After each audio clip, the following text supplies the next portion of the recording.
I was a millionaire from saving other people's money.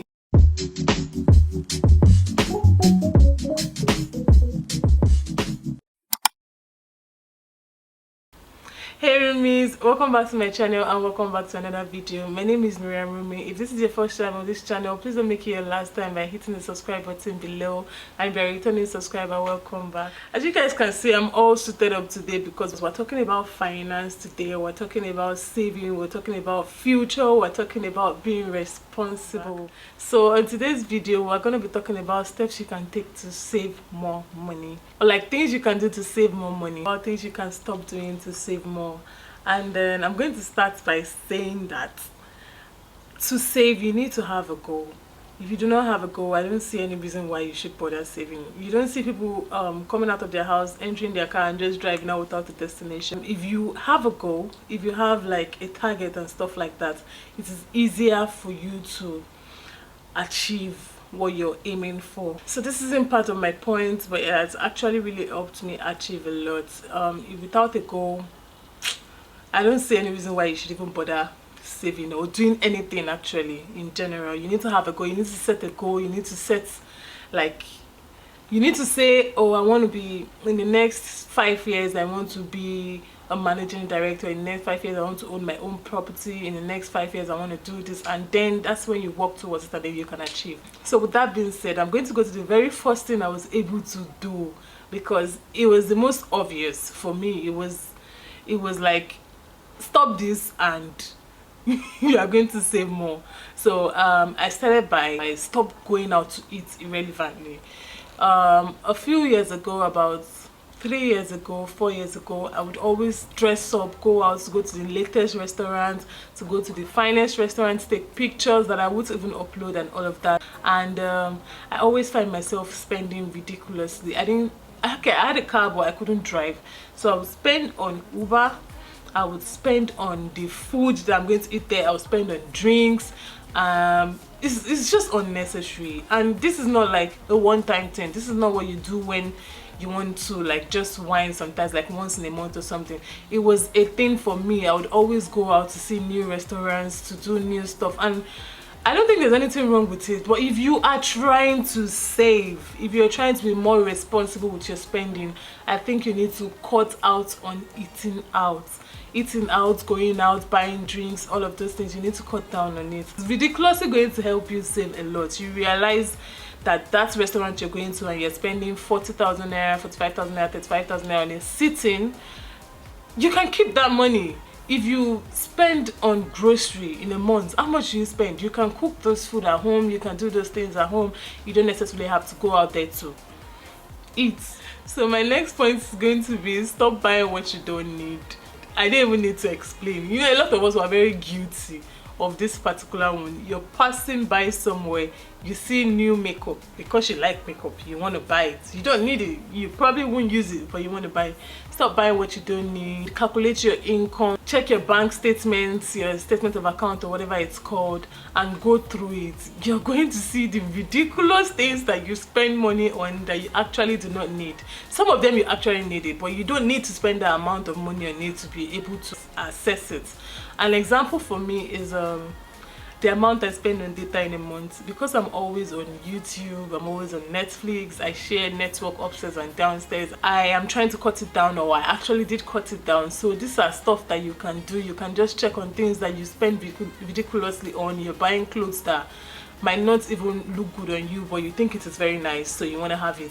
You need to cut down on those type of things and save more money. Don't go around buying things just because you like it or because it looks attractive. I think before you should spend on something, before you should buy it, you should be sure you need it.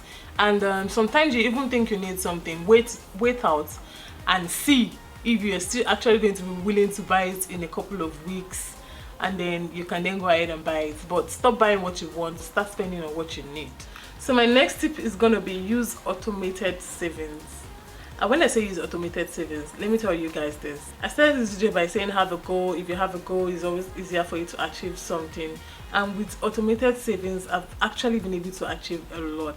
First of all, most of the time if I want to get something, because we're trying to be smart here, we're trying to spend smart, we're trying to do all these things. If I want to get something, I don't just go out there and say, oh, I want to buy this. There are some things that sometimes you need to spoil yourself, if we're being honest. So I save towards it. I put a target on, probably I use Piggyvest. You can use Cowrywise, you can use Piggyvest. I use Piggyvest. I set automatic debits, so they debit me a certain amount every day, and then I can save towards buying that thing that I need to buy, or I can save towards paying my rent, or like stuff like that. So when you use automated savings, it's actually a goal. You're setting a goal to be achieved. It makes things easier. I also use target banking on GT Bank. I like set a target, and every month they remove like 50,000 naira from my accounts and stuff like that. I use all of these things to achieve what I need to do. So automated saving actually makes it very easy for you. And when I say save, a lot of people feel like, oh, you need to have money to be able to save money, but you don't necessarily have to have a fixed source of income to be able to save money. When I started saving, I didn't even have anything I was doing. I was saving from what I was getting from other people or stuff like that. And then I started bit by bit, and before you knew, I was a millionaire from saving other people's money. So honestly, you do not need to have a fixed source of income, or like a salary or a job or something like that, to be able to save. And with automated saving, you can save bit by bit. You can save as low as 500, 1,000 naira every day, and before you know it, that little change has become a serious amount of money. So my next tip is going to be work with the budget. I'm a strong believer in working with a budget. I feel like before you do something, you should have a budget. You should have an estimate of how much you're willing to spend, or like what you're willing to give to do that thing you're about to do. So when you go out there to get stuff, or like you are getting groceries, or you're paying your bills, or whatever, you're getting your house rent, car, whatever it is, do only what you can afford. Work with a budget. Don't go and say because everybody is driving Benz, you want to go and buy Benz. Can you afford to fix a Benz? Even if you have the money for that Benz, can you afford to fix it when it gets faulty? Can you afford to pay a ridiculous amount of rent?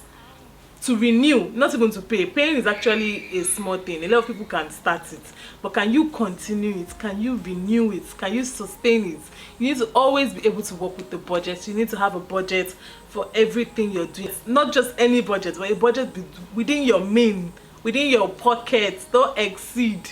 And then it just makes things easier. Honestly, if you work with the budget, you see that you do not go out there and exceed your limits. If I want to get something, I go with a list, and I've written the price on a list. And if I want to have something that was not on the list, then maybe I have to cancel one out. But I'm not going to go out there and go and start adding to the list, because I have a budget to work with. So always work with the budget. So my next point I'm going to give to you is always buy what would last you long. This one is definitely for me. If you know me, you know I always do this penny wise pounds foolish shit. And honestly, don't do that. Don't even do it. Like a year ago, or a little more than a year ago, I wanted to do some furniture work, and then I spoke to a company, and the price they were giving me was a bit high. So I went to speak to this furniture guy that does the same thing, and his price was also high, but cheaper than the one the company was giving me. And honestly, I could have afforded the amount the company was calling, but because I was trying to save some more money, I went for the furniture guy. And guess what? I still don't have it till now. I left the furniture with him. I left the money with him. I had to just like, no. Don't do that penny-wise thing. Please buy what will last you. If you're going to buy clothes that would last you longer, not because it's cheap, except you cannot afford it. If you can afford it, please buy what will last you longer, not just temporary things that would satisfy you now, and then you have to keep rebuying and rebuying and rebuying. There are numerous ways to buying something that will last you longer, instead of buying something that you would just buy now and then you won't be able to use it for a long period of time. You could wait till when there's a sale. You could like buy it on like what's it called, a thrift or stuff like that, instead of just going out and buying something and then it won't last you a period of time. It's always very wasteful, if we're being honest. So buy what lasts longer. So this point I'm about to give now, if you would ask me, I would always tell you, as long as you can do it, don't pay for the service. Yeah, as long as you can do it, don't pay for the service. It might sound like ridiculous to a lot of people. A lot of people actually will say, nah, I can't be doing this, I can't be doing that. As long as you can do it, please don't pay for the service. If you're trying to save, if you're trying to be smart with your money spending. Today, I straightened my hair, I turned another hair, I did a lot of things that I would usually call someone to come and do for me. If I call this guy to come straighten my hair for me, home service will collect 10,000 naira. The other one is tonguing and all of that. It's going to collect another 10,000 naira, which is 20,000 naira. But I was able to save my 20,000 naira in my pocket because I did it by myself. I already have all these things at home. All I just needed to do was sit my ass down and do it. If you catch me, before you catch me going to the salon, I've already washed my hair at home. So I'm just going to go and make it. Call me whatever you want to call me, but you're not going to catch me spending money stupidly. We're spending wisely here. As long as you can do it. If you can wash your car, don't take it to the car wash. But like, I take my car to the car wash. But I'm just literally saying, if you can do it, please don't pay for it, because it really doesn't make sense to be paying for what you can actually afford to do. Pay yourself. Pay yourself. Carry that money, put it in your account and invest it or something. Pay yourself that money and then you'll be fine. So please don't pay for something you can afford to do. So my next and final tip is going to be, stop putting your money in the bank. Wait, let me ask you this question. When you put your money in the bank, what do you think the bank does with your money? What do you think they do with your money? You think they just keep it there for you? No, the bank literally robs Peter to pay Paul. So you take your money to the bank, they invest with your money, and when somebody else brings their money to the bank and you want to request your money, you want to withdraw your money, they give you that person's money, and it goes on like that, It's just like a circle. The bank is investing with your money. Why can't you invest with your money? Why can't you? You're scared? No, I literally stopped doing that a long time ago. The only time you catch me putting money in the bank is because, well, I need to spend some money, I need to have some money in my account, I need to do this, I need to do that. But like my savings, you can't see it in my bank. It's not possible. I invest in agriculture, I invest in real estate, I invest in stock market. You can do all these really safe ones. I've been using Chapel Hill for a long time now. Because my brother worked there, I got to know about it, and that was literally the first one I started with. And I'll be like, the interest on this money is really small, blah blah blah. I'll leave my money there 1 year, 2 year, 3 years. The interest is really small. But if you leave it in the bank, how much are you going to get on it? How much? And look, there was a time I got greedy and I really wanted to do a large investment type of investment. I wanted to invest in the stock market, and I did this one. I put 3 million naira and my money crashed. So when I say invest in stock and all of that, invest wisely. Don't get greedy, don't get silly, and also don't put your money in the bank. Please invest in one thing and another. And you're just doing this thing for your future. You can't just put no matter how hard you work, you're just putting money in the bank. You're not adding nothing. You're not adding. Your net worth is the same thing. But by the time you invest in something, you can see yourself growing. And you can't have only one source of income in this country that we're in now. If not, man, you will fall. So you need to invest. You need to find ways to invest and all of that. Invest in something. Don't just put your money in the bank, because if you put your money in the bank, you're just helping the banking sector.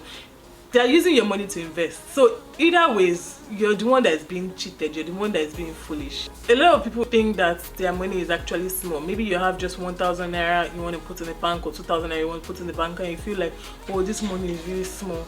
So because of that, I don't think there's need for me to invest it. Do you know how many people have 1,000 naira in the bank? Come on.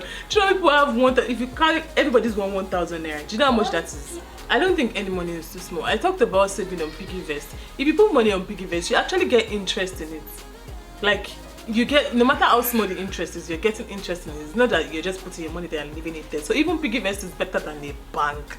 Are you kidding me? Please, we're in the, I don't even know what century we're in now, but this is 2021. Don't put your money in a bank, sis. Best believe I'm not advertising for this country. I won't mind advertising for them, but when the time comes, but I'm not advertising for these companies, because I mean, that is how I started. That is what I did. Those were the little baby steps I took, rather.